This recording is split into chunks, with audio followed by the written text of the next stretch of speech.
हमने कई लोगों से सुना है कि कुछ लोग कितना नपातुला बोलते हैं। कुछ लोग इतना अच्छा बोलते हैं कि उनकी बात सुनने का मन करता है और घंटों आप उनकी बात सुन सकते हैं। जब हम बड़े बड़े लोगों को या सफल लोगों को या फिर कई ऋषि मुनियों को सुनते हैं तो ऐसा लगता है मानो उनकी जुबान से ज्ञान की गंगा बह रही हो।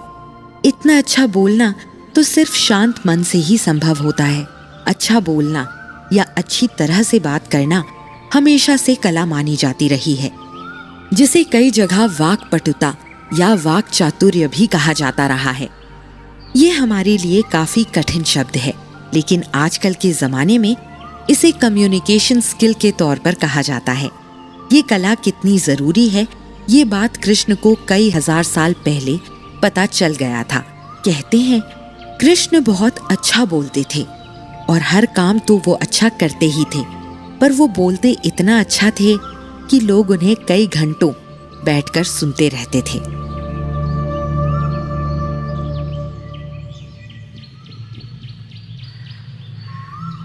एक बार कृष्ण की पत्नी रुक्मणी, जो हमेशा सोचती थी कि कृष्ण की बातें लोगों को क्यों इतना रिझा लेती हैं और कृष्ण कैसे लोगों को अपनी हर बात के लिए मना लेते हैं, उन्होंने ये सब सोचकर अपने पति कृष्ण से बहुत ही मधुर आवाज में सवाल किया। स्वामी, एक बात बताइए, ये आप इतना अच्छा कैसे बोलते हैं? और ये बोलने की भी कोई कला होती है क्या? और इसकी हम इंसानों को कितनी जरूरत है, ये भी मुझे समझाइए। कृष्ण अपनी पत्नी की बात सुनकर थोड़ा सोच में पड़े हुए थे कि आखिर उनकी पत्नी ऐसा सवाल क्यों कर रही थी, पर वो जानते थे कि अगर उनकी पत्नी कोई सवाल कर रही है तो कोई कारण जरूर होगा। कृष्ण ने रुक्मणी को समझाया, अच्छा बोलना एक कला है और जब लोग आपकी बात सुनते हैं तब तो आपको और भी अच्छा बोलना पड़ेगा।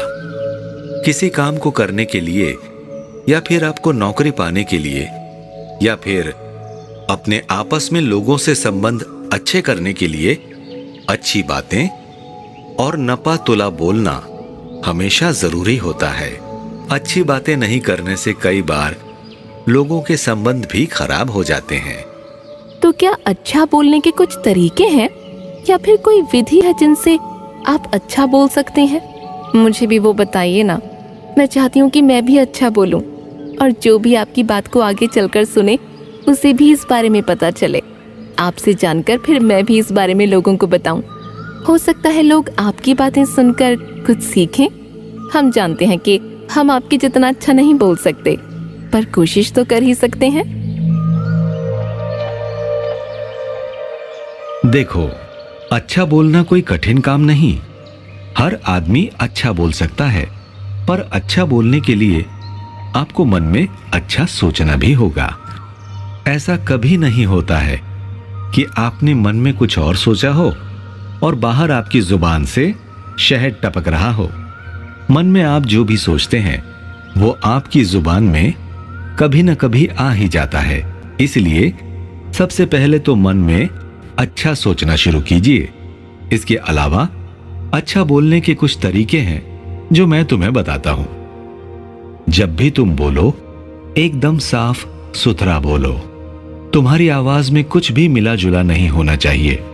जो शब्द बोल रही हो वो एकदम साफ हो। उसके बाद जो भी तुम बोलना चाहती हो उसे पहले सुनो। अच्छा सुनना बोलने से पहले इंसान को आना चाहिए। अच्छे से बातों को सुनना एक अलग किस्म की कला है। जब तुम अच्छे से किसी की बात को सुनोगी तो तुम उसके सवाल का जवाब भी उतने ही अच्छे से दोगी। इसके अलावा जब भी तुम किसी से बात करो, जरूरी नहीं कि हमेशा शब्दों का इस्तेमाल करो। कई बार तो उसकी आंखों में देखकर भी बात हो सकती है। फिर अपने चेहरे के भावों से भी आप बात को बयां कर सकते हैं। अपने हाथ, अपनी आंखों, अपने शरीर का इस्तेमाल भी अच्छी बात करने की कला में ही आता है। उन्हें ऐसे इस्तेमाल करें कि वो आपकी बातों को और अच्छे से बयां कर पाए। इसके अलावा जब भी किसी से बात करो तो ये ध्यान दो कि तुम्हारी आवाज ऊंची है या मध्यम में है या फिर नीचे स्तर की है। इसका मतलब यह है कि किसी से भी बहुत कठोरता से बात मत करो।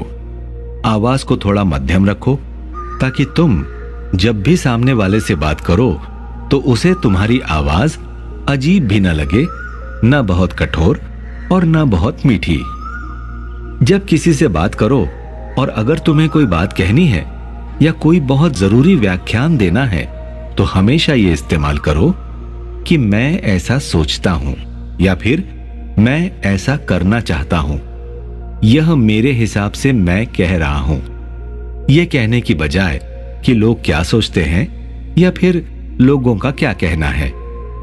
जब लोग देखेंगे कि तुम अपनी बातों को अपने अनुभव से कह रही हो तो वो तुम्हारी बातों को और भी अच्छे से सुनते हैं। दूसरों की बुराई या फिर दूसरों की बातें करने वाले इंसान को कोई भी नहीं सुनना चाहता है। सबको उसकी बातें सुनकर लगता है कि बोलने वाला नकारात्मक आदमी है। इसके अलावा जब भी तुम बात करो, सामने वाले के भाव को देखकर समझो कि वह तुम्हारे बात करने के तरीके को कैसे देखता है, कैसे सुन रहा है।